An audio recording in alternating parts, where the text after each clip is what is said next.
All right, welcome everybody.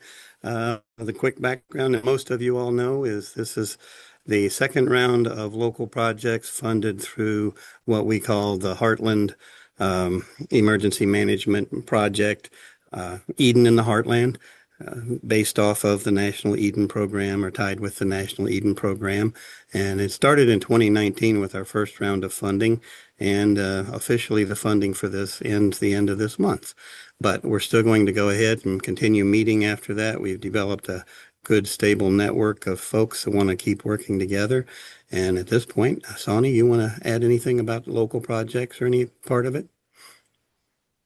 Yeah, so everybody that's on here, these were local projects. We wanted to have that local focus because we know that disasters, emergencies all start and end locally. So it's really exciting to have this different kind of project where we show this depth and kind of breadth of experiences between the four states. And so happy that you're all here and participated in this. Okay. So I'm going to advance the slide here. Um, uh, Ashley Ahrens, are you ready to go? Yep, can you hear me okay? Yes, Perfect. you're up. So in 2024 and 2025, I used the funds for my Be Prepared, Not Scared program. We did 3 to 4 interactive lessons for grades K through 5 on emergency preparedness, calm response, and basic first aid. I taught this in 3 different settings, so in a classroom setting, an after school setting, and a summer camp setting. I built out different activities like disaster detectives, where the kids used clue cards and matched them up with the disaster and then the safe response they would do for that disaster. Build a bag kits, which were coloring pages that they created their bags for an emergency. And then we built first aid kits for their backpacks and went through all of the supplies and some basic first aid there. Every lesson had a parent take home sheet so that it would support family preparedness. Overall impact is that a 3-part lesson was taught at the Crawford Elementary to 4th through 6th graders, and then 2 4-part lessons were taught to Chadron Intermediate School after school program, 3rd and 4th graders, and 4-part series was taught to kindergarten through 2nd grade at Alliance Rec Center summer camp this year, and then 3rd through 5th grade at that same summer camp. In total, I reached over 250 youth through hands-on education. We sent home over 1,200 parent letters, and 100% of the youth identified steps to help in an emergency after the very first lesson. So these were just some pictures of some of our lessons and some of the activities we did together. That is a quick snapshot of what I did. All right. So we'll go on to the next one. Yeah, can you hear me? Yes, we can hear you, Okay. Holly. All right. I'm Holly Alley, and I'm with the Extension Office here in Clay County, Nebraska, in the southeast part of the state. And I work with 4-H Youth Development. And so the summer during our many summer 4-H workshops preparing for county fair, we did a disaster preparedness workshop in which we focused on the exhibits that youth can take to the county fair. So there's 2 different disaster preparedness kits and a 2 different first aid kits here in Nebraska that they can take to the fair. So we focused on the disaster preparedness kits, and during our workshop, we talked about all the different types of disasters here in Nebraska we need to prepare for and why, what the preparedness can look like, why that's important. And then we really dove into all the items in your disaster kit, why they're important, how they would be used. And then we focused on how to customize each kit to fit their family's needs and situations. So each child that came was able to build their own disaster kit, and we made these to fit the exhibit for the county fair. So it fit the guidelines there on the 4-H curriculum. So we had several kids from a couple different counties that attended these workshops and participated.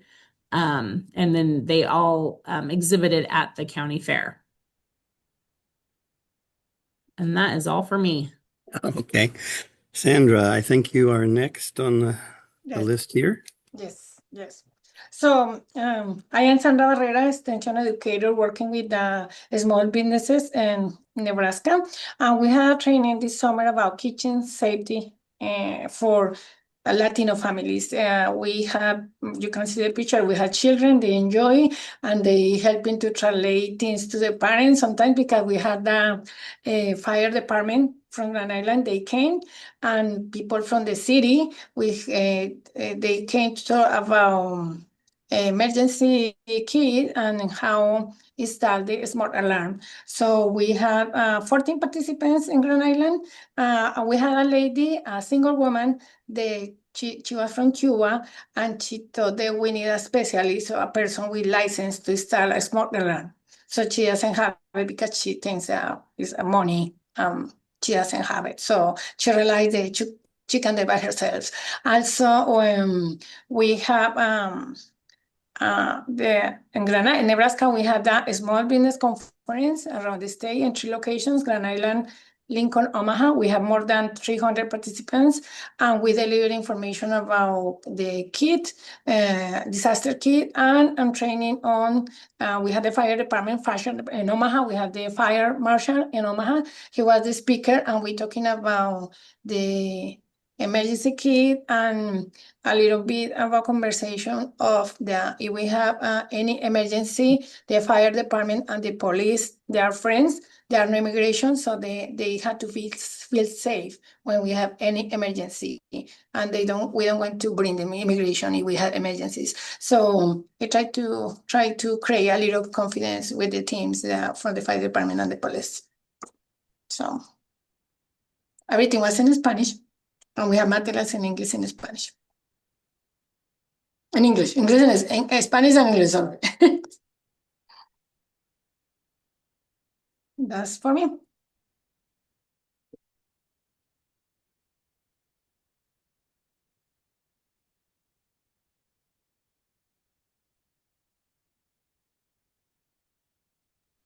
Kim, are you with us?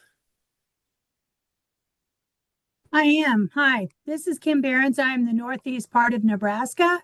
I used our grant money to work with the Northeast Zone or Northeast District of Nebraska. We had 10 counties personnel come down, and we hosted it down in my office, which happens to be on the fairgrounds. And we talked about Extension's roles in emergency management. So we identified hazards, we looked at risks, how to assess risk, how to develop controls, what we could do, how to implement those controls as we found out what might need to be addressed, and then to evaluate the effectiveness of it. So what I did was had all of our staff divide up into teams.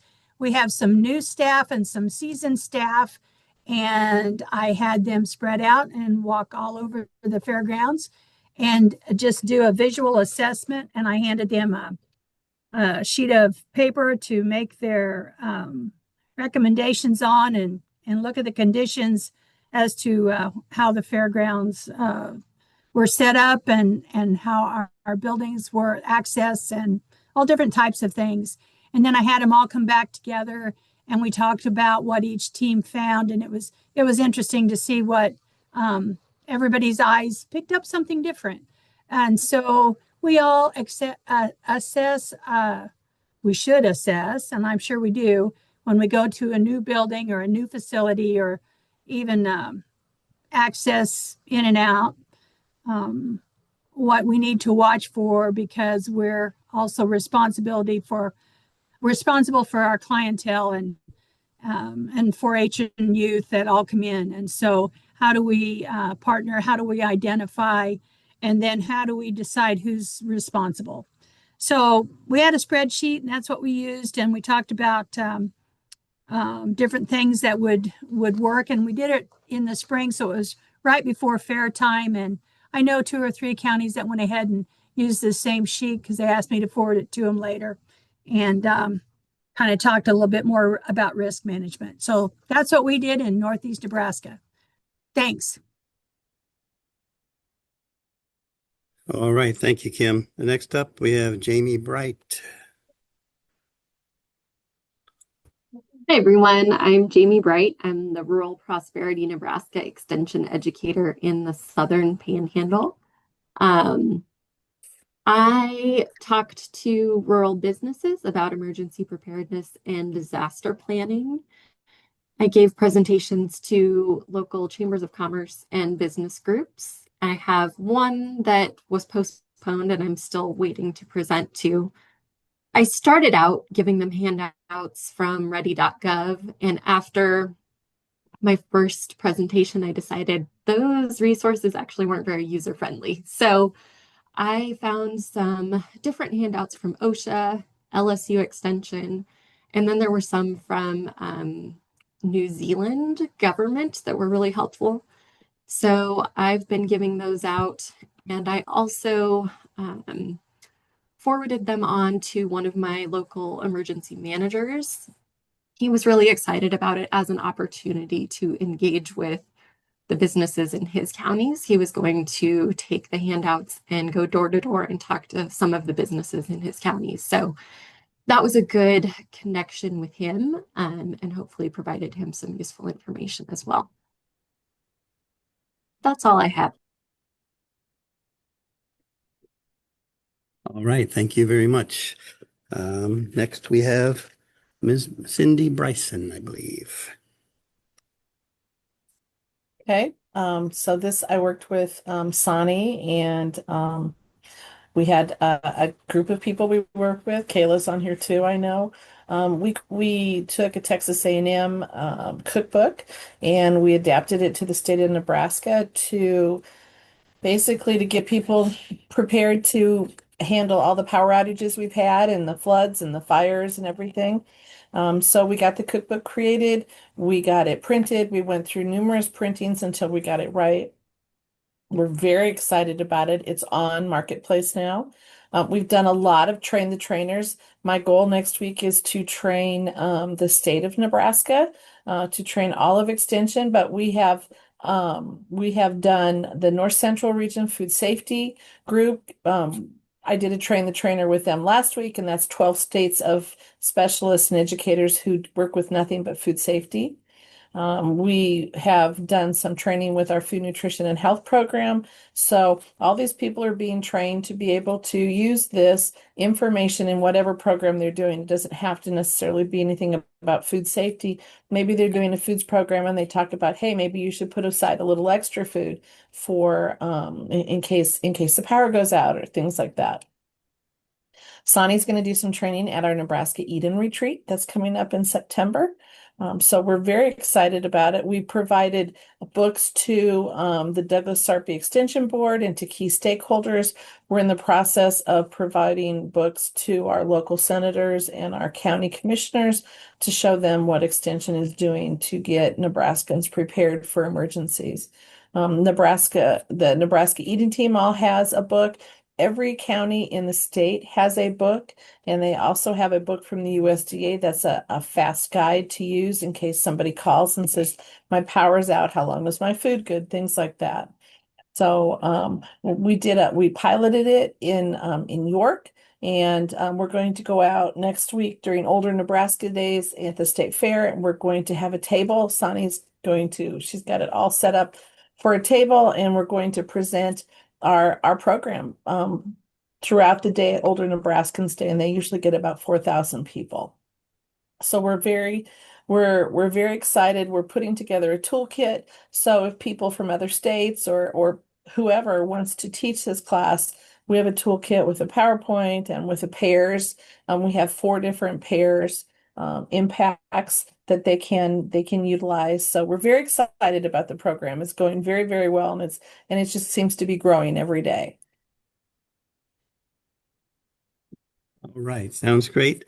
Next one up, I believe we have Kayla Heinrichs. Thank you. Yes, I'm going to just share a little bit about our project, which was a Progressive Ag Safety Day held June 3rd in Ord, Nebraska, which is where I'm located. And I am a food nutrition and health extension educator. We had 145 kindergarten through sixth grade youth attend our event, and each participant goes to 6 20-minute sessions, and you can see the variety of topics that we had.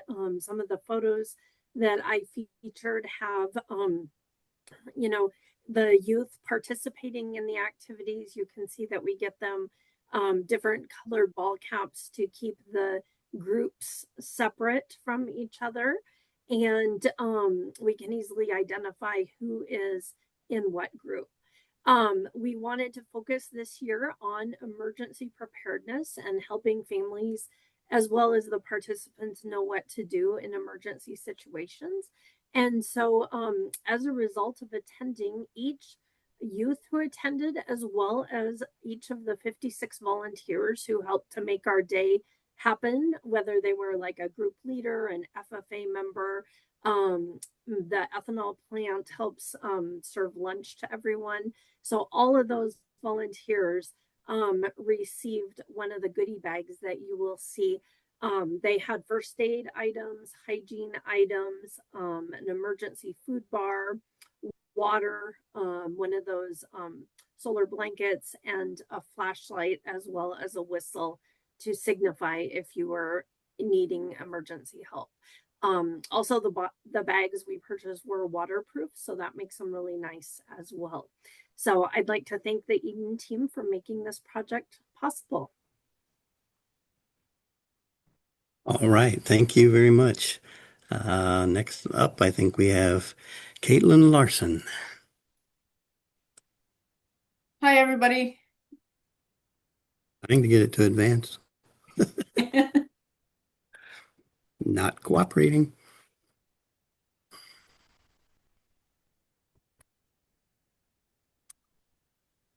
Any suggestions on how to unfreeze it? Click in the middle of the slide. There it There went. we go. Perfect. Oh, thank you, everybody. My name is Kitty Larson. I am a statewide RPN extension educator, so Rural Prosperity Nebraska extension educator, located in Butler County, Nebraska, so a little bit outside Lincoln and Omaha.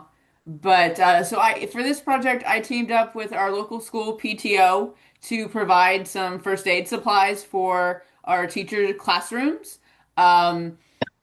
We have a school nurse at our school that travels between two buildings. So while they are just across the street from each other, sometimes the nurse is not in her office at the elementary to give out Band-Aids and provide those supplies.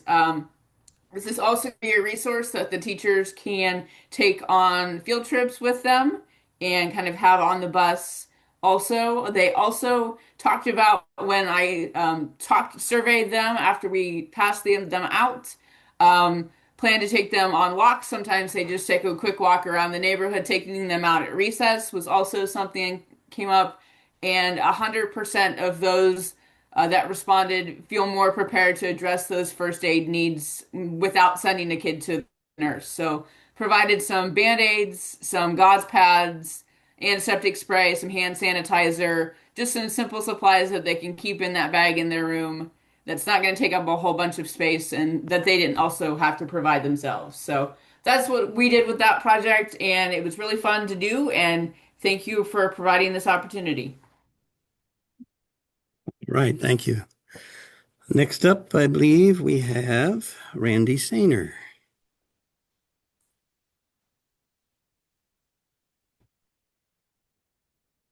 Sony, were you going to speak on this one for Randy? No, I'm coming. Sorry. Randy's on. Okay. A little bit, yeah. So we want to thank Eden too. So we did one on. We've had a lot of trouble with bird flu, and we have a lot of backyard poultry producers in Nebraska, and we have more cities actually starting that. So, and we had one that was looking at actually adding backyard poultry to their city. And so we had several people come and visit with us about it. We talked a lot on the disease management, things you need to make sure that you're doing, as well as nutrition. We also talked egg grading. You can see Sheila there in the one picture is talking about different size eggs and so forth. And then we had a producer talk. That was the bottom picture, Barb. She talked a little bit about her poultry farm in Lexington, which is about 60 miles from us.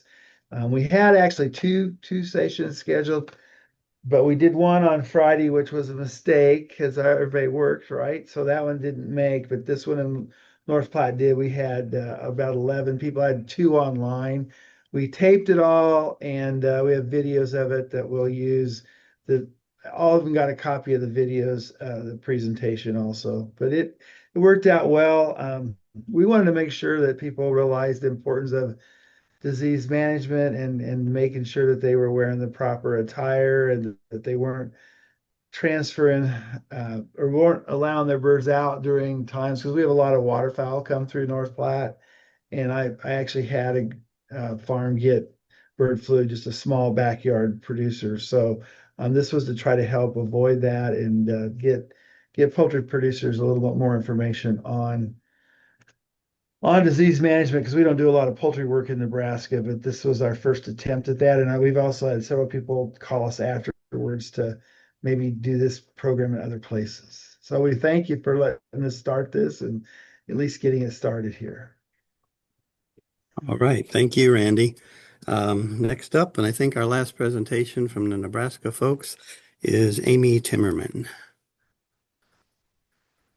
Thanks, folks. This is a huge team, and I know I have team members on. It was myself, Sonny, Ashley, Natalie, Julie, Megan, big team of us. But what we created was, we're calling it a recipe book. Frontline Fuels is what we're calling it. And this came about when we look at long-term emergencies longer than 4 hours, how to assist our EMS, firefighters, and family members who are required to prepare meals for those volunteers, especially in Western Nebraska, where we have a lot of wildfires. And so that first 24 hours, typically the fire department and their family members are the ones trying to feed everybody until we have other assistants like Red Cross and other folks come in to provide those meals. So with it, we created a recipe book. We have 17 recipes that include breakfast, entrees, and snacks. Everything is designed to be family oriented. So everybody in the family from 3 years old up to 110 can help create the meals thereabouts. We do have a small section of food safety guidelines in there. We also created a 1-page on stress injuries, aka mental health. If we say mental health, people don't like that. So we called it stress injuries, for the spouses to be aware, or significant others to be aware of those stress injuries on those firefighters when they come back home. And then the other big component is creating this donation list, as you can see in that top. That's probably one of the biggest questions we get in a fire department is, we're in a time of need and people are going, what do you need? And so we've created a donation list that can be donated anytime. And then when we're in that emergency, that can correspond directly with the meals that we have in that recipe book. We are going to distribute hard copies to all 478 rural fire departments in Nebraska. Looking at putting it on Marketplace at no cost for download, the recipe book and the donation list that people can manipulate as need be. The one big thing about the recipe book that when I beta tested it with Chambers Fire and Rescue is how we have the ingredients set up. We have it set up for servings of 25, 50, and 100. So whoever's making those meals don't have to sit there and start doing the math because most of the recipes are designed for 4 or 6 people. So they don't have to think. Everything is ready to go.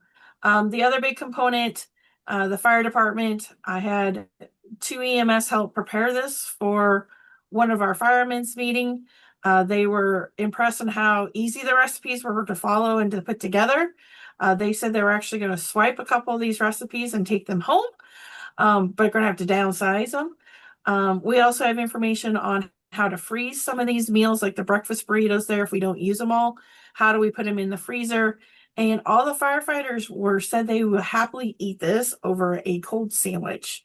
So super excited there.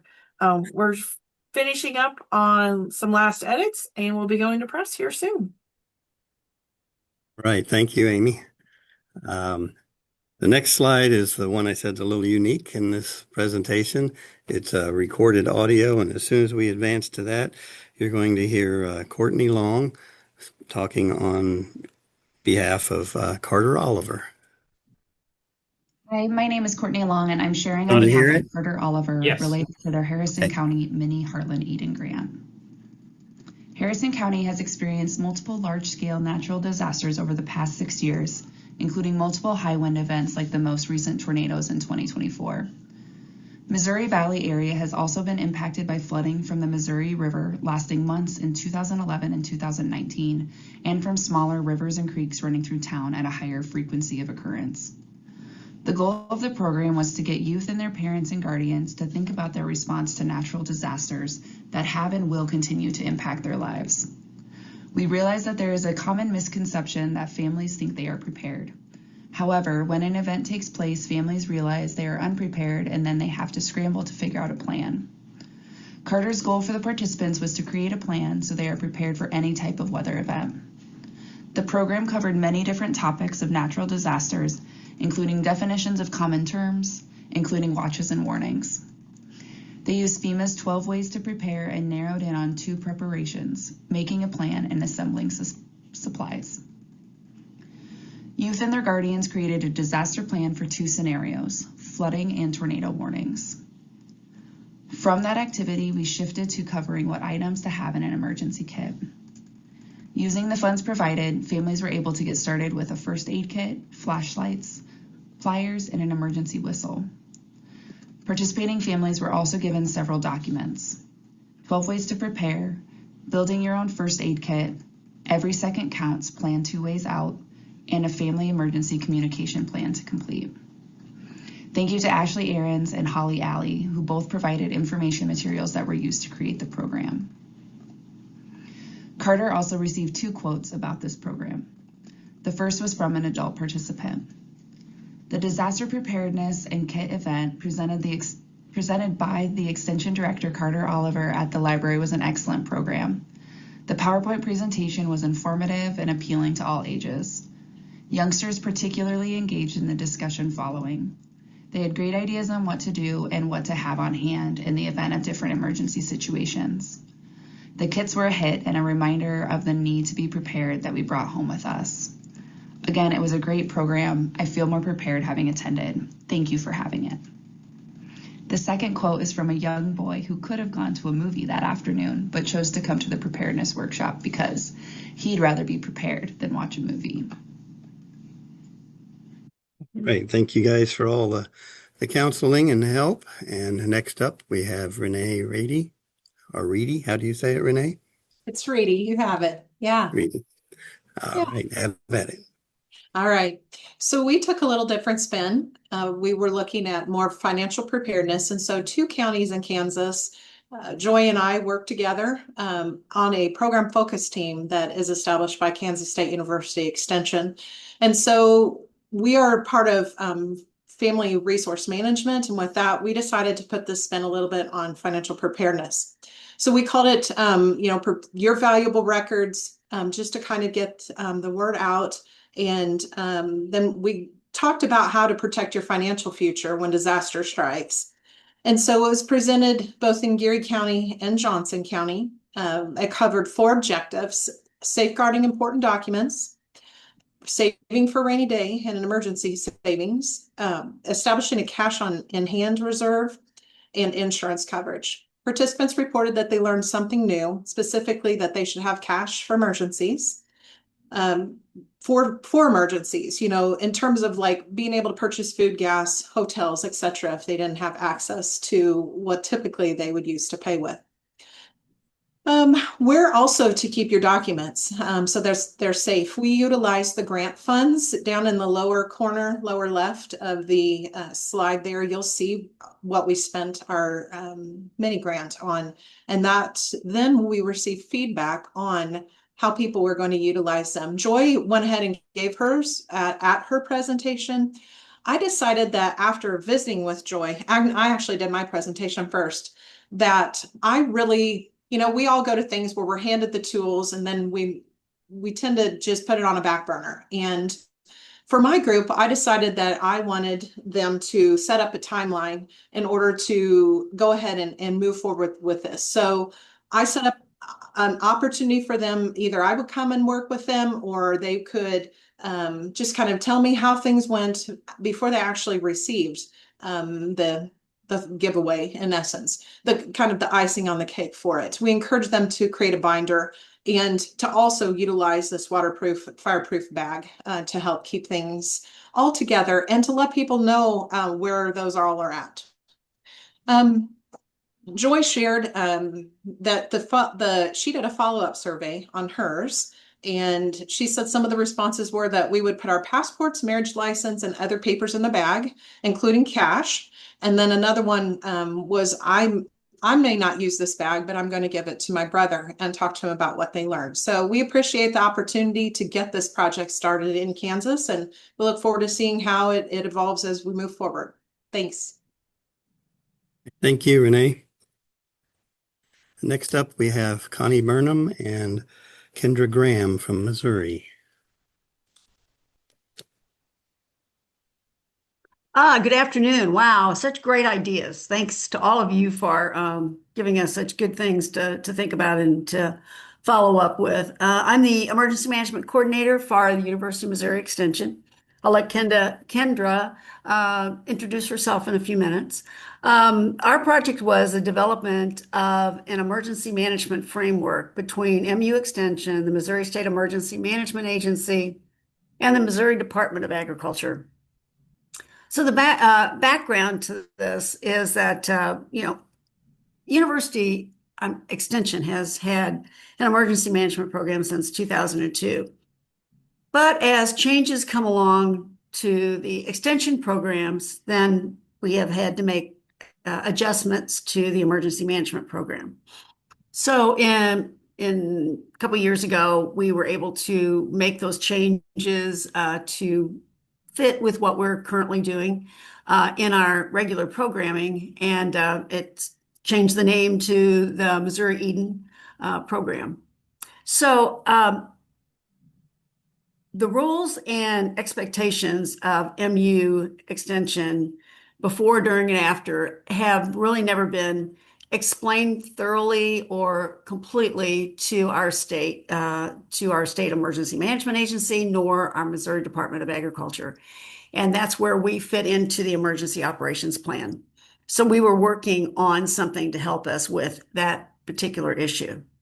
So the goals of the project were to continue to work across our extension programming to assist in the development of disaster resilient communities. And that's really, really important for all of us to be able to help with all these projects. And that's exactly what you're doing there is helping develop more disaster resilient communities. The second goal was to enhance collaboration and discuss MU Extension's role in a disaster with Missouri SEMA and MDA. And then the third one was to clarify roles of our state MU Extension specialist, our county extension offices, and extension field specialist in the event of a disaster.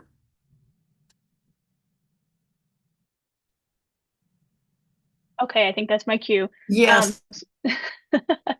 I'm Kendra Graham. I'm an extension engagement specialist, basically working with several extension offices and functioning of those offices in south of St. Louis.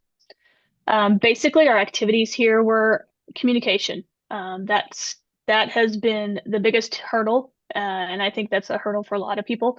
Communicating with our administration, which changes, as you know, every 3 to 5 years. It seems something changes in upper administration. So making them aware of what our role is in a disaster and what we do.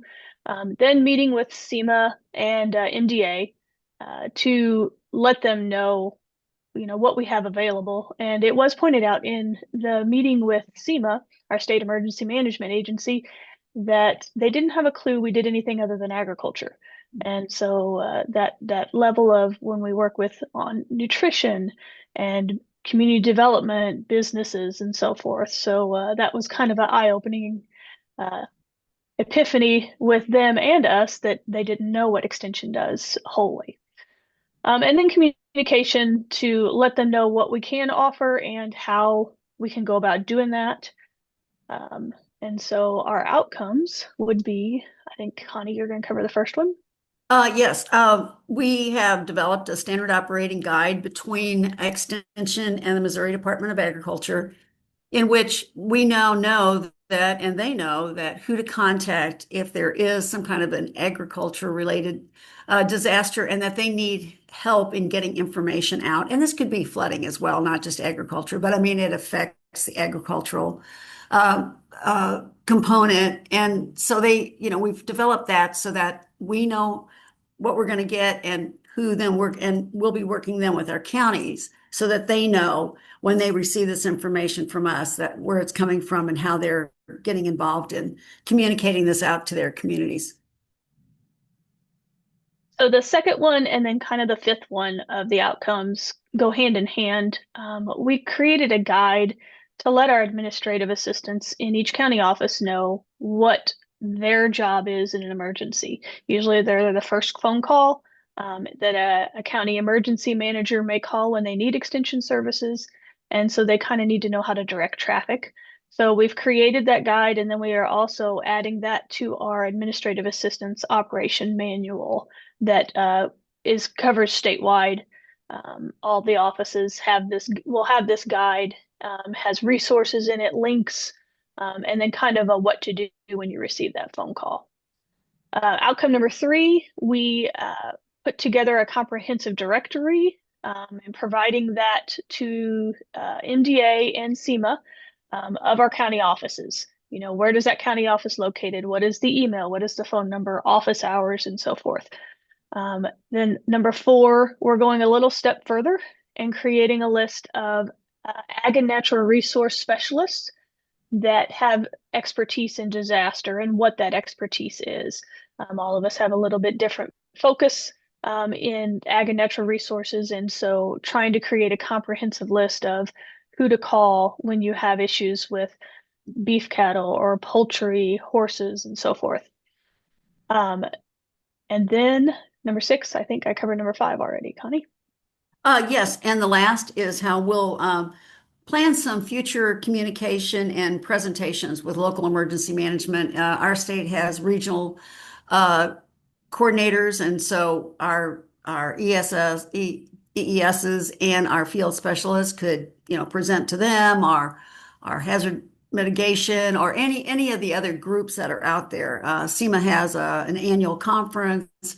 We can be part of that. So it's going to be important for us to really get out there and get this information across the spectrum of our emergency management folks out there so that they have a better idea about what we do and how we can become involved and engaged in the work that we're all doing out there.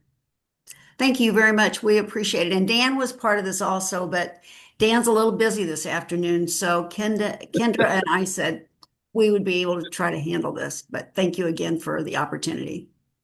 All right. Thank you, Connie and Kendra. Next up, we have Darla Campbell. Thanks, Dan. So my event is still upcoming. That's why I don't have any cool pictures here, but I am part of a farm safety day that's going to be held in Northeast Missouri, and it's going to be a fairly large event. We're expecting 1,000 kids in K through 12.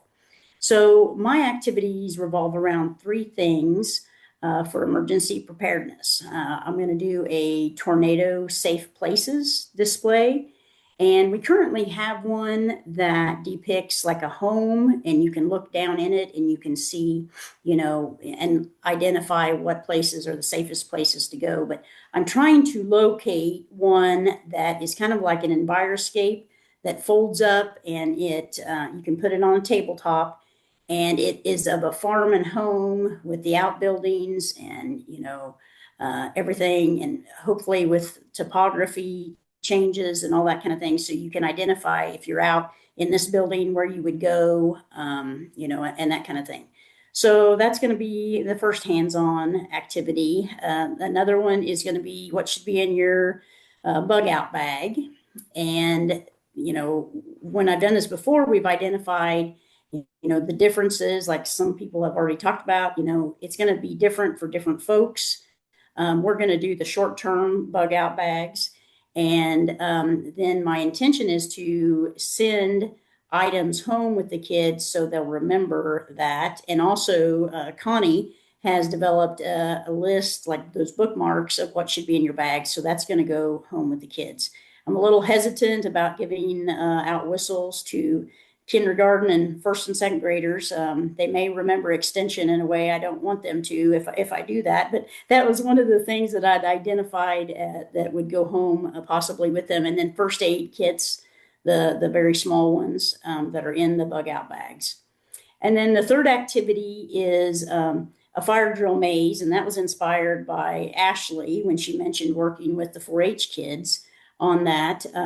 We're going to set up with the tarp and everything. We're going to have a maze set out. The kids are going to be blindfolded. And, this is for the smaller kids, of course, probably not the high school kids. And they're going to try to, see what it'd be like to get out. Say there was a fire and it was nighttime, and trying to get out of, their house. So just basically to reinforce the fact that you need to be prepared, and that can make all the difference in the world. And so that's kind of pretty much this project, I think.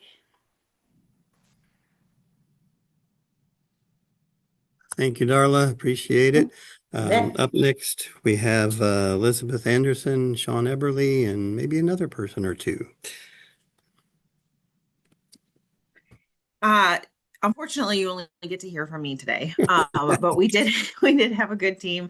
My name is Elizabeth Anderson. I'm an extension engagement specialist in the East Central region of Missouri. And I worked with Amanda Stapp, who's our local youth program associate here in Cole County, and Sean Eberly, who is our 4-H youth educator. And we pulled in some partners, Melissa Wilding and Pam Protzman from the American Red Cross, and Taylor Wancombe from Three Rivers Electric. And basically, it has been very, very hot, very, very humid, and very, very high UV all summer in Missouri, and probably in your parts of the country as well. And we wanted to address that with reaching out to youth at our Cole County Fair. And so we worked together with our other partners, the American Red Cross and Three Rivers Electric, to put together a booth at the fair during auction night, which is our most highly attended youth night at the fair. And we had handouts from the LSU Ag Center 4-H. They had some great handouts about building an emergency preparedness kit. And then we also had a laptop loaded with, they have a point and click activity, a little PowerPoint to click through where the kids could go through and select little images of the different things that you would put in your emergency kit. And as well, we had some fans, first aid kits, and a little friendship bracelet making station with UV reactive beads, and talked through with them the importance of paying attention to how long you're out in the sun and making sure that you're practicing sun safety and heat safety, because the incidences of injury, illness, and death associated with those in our state are rising. And so we want to start that education early with the youth. We had several kids stop by. We surveyed them. about what they had learned. They all felt that they had learned things and wanted to bring their friends over and work through some of the different activities with them as well. And thankfully, also because of some of our other partners like Taylor at Three Rivers Electric, we also snuck a little electrical safety in there. And, when they're outside playing in the summer, what kind of things to avoid and proper safety practices. And we were also able to just continue to build relationships with those partners and plan some other future events with them. All right. Thank you, Elizabeth. Sounds like a great project. And last but not least, we have Jennifer Williams from Missouri with another project. Yeah, so we've had a lot of you who focused a lot on youth. Amber Childers, my colleague, and I, who is also an extension engagement specialist with the University of Missouri Extension, we went another direction. We wanted to serve our aging adults. And so we are already, several of us in this region, partnered with the AARP Senior Planet Program. That program is designed to help aging adults learn how technology can improve their quality of life and help get them more comfortable with technology resources. One of the classes that is available through the Senior Planet curriculum is Tech Tips for Disaster Preparedness. And I had done a handful of these classes, and I think Amber had as well. One of the things we realized was that aging adults don't think they need information on how to use technology for disaster preparedness sometimes. They don't consider themselves very technologically savvy. They don't see how there's a lot of use for that in their lives. And so sometimes those classes are not particularly well attended. And so we wanted to sort of change that, get this information in the hands of more aging adults. And so we have so far been able to conduct 3 classes on this Tech Tips for Disaster Preparedness course. We have one more that is in the works. We have a partner agency down in the Boot Heel that is working with us to get a date. We expect that to be a pretty significant audience. But between the 3 classes that we've done so far, we're right at around 50 aging adults that we have been able to reach through this class. The class talks about things like apps that can be used in emergency situations, FEMA, American Red Cross. We show them how to set up alerts for their smartphones and tablets and other devices. Talk about digital banking resources, how to keep documents safe using the cloud. But one of the topics that is covered in this and seems to resonate a lot with our aging adults is how to stay connected with information and how to make sure that they have access to the outside world, particularly keeping those cell phones and smartphones charged. And so one of the things that we did with the grant money was to be able to provide some technology disaster related things that we could provide as door prizes to incentivize some of our aging adults to come and participate in this class. And so you can see at the bottom of the slide here, just a few of the items that we've made available. Solar powered battery chargers for cell phones, hand crank radios, and also rechargeable LED lights. And so one of the great things that came about during these classes, and you can see it in the second picture, the ladies at the table looking back at the other table, sometimes these classes are very one way. And we stand up there and we talk, and sometimes our participants don't get a chance to share a lot of their information or the things that they know as well. And this class was very different. They were very eager to share their own resources that they use. And so the hand crank radios and the rechargeable LED light bulbs actually were resources that some of our aging adults were able to share with us. And so then we were able to order some of those as additional door prizes to be able to give away for participants. We also were able to give out some of our MU Extension disaster preparedness handouts and flyers. Those were very, very well received. And so it was a great experience for us. We're still looking forward to our upcoming class. We're waiting on a date for that. And as long as we have a few more of these door prizes remaining, we'll continue to teach these even after our grant reporting period has expired. So thank you again to the Eden program for making this opportunity possible. We appreciate it. All righty. Thank you. Everybody, I think that's the end of our slideshow, so I'm going to try to stop sharing here. And I see several folks were connecting in the chat page. That's great. And at this point, let's just kind of throw it open. Are you guys seeing everybody's smiling faces on the screen except for mine? And I'll try to turn my camera on here. Dan, would you like me to stop recording at this point? Sure.